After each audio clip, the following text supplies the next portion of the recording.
फरीदी ने car drive करते हुए डैशबोर्ड के खाने में रखा ट्रांसमीटर ऑन किया और बोलने लगा, hello Roshan, art stone calling over.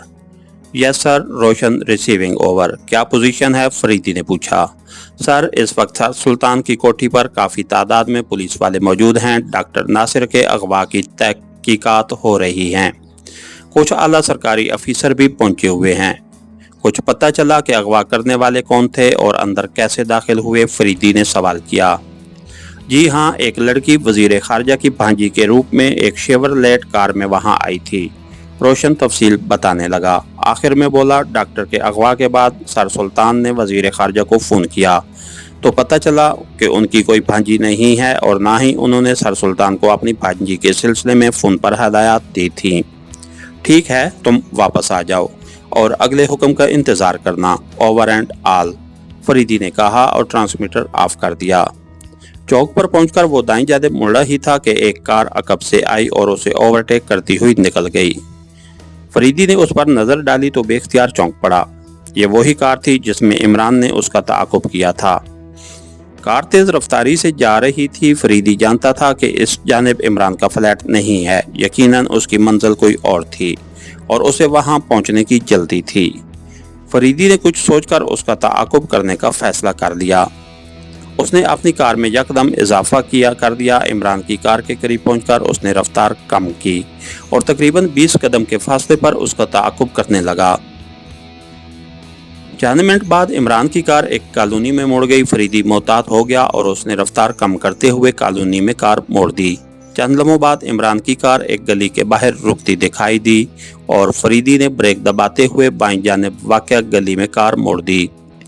Car रोककर वो तेजी से उतरा और गली से निकलकर इमरान की कार की तरफ देखने लगा।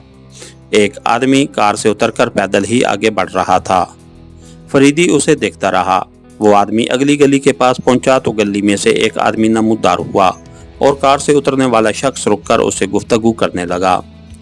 फिर वो दोनों आगे बढ़ने लगे। फरीदी ने इन दोनों को एक कोठी के गेट पर रुकते देखा तो समझ गया कि वो ही उनकी मंजिल है। वो वापस गली में दाखिल हुआ और कार में बैठकर उसने ट्रांसमीटर ऑन कर दिया। Hello Roshan, art stone calling over, वो बोलने लगा। Yes sir, Roshan receiving over. चंद लम्हों बाद ट्रांसमीटर से ब्लैक फोर्स के मेंबर की आवाज़ उभरी। पता नोट करो, फरीदी बोला और उस कॉलोनी का पता बताने के बाद बोला, कितनी देर में पहुंचोगे? 10 मिनट से पहले पहुंचने की कोशिश करूंगा सर, रोशन ने मोदमाना लहजे में कहा। ऑल राइट, यहाँ पहुंचकर मेरे काशन का इंतज़ार करना। बहुत बेहतर जनाब।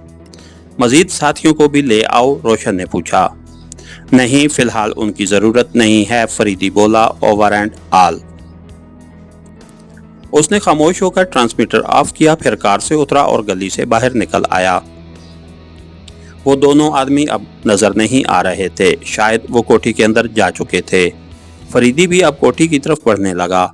चंद लम्हों बाद वो गेट पर पहुंचा ही था कि अंदर से एक हल्की सी मगर करबनाक चीख बुलंद हुई और फरीदी बेइख्तियार उछल पड़ा। उसने गेट को धकेला, गेट खुल गया और वो अंदर घुसता चला गया। इसके साथ ही हमारी आज के एपिसोड का इख्तिताम हुआ। कहानीगर चैनल को लाइक कीजिए, सब्सक्राइब कीजिए और बेल आइकन को प्रेस कर दीजिए ताकि हर आने वाली नई वीडियो आप तक बर वक्त पहुँच सके। शुक्रिया।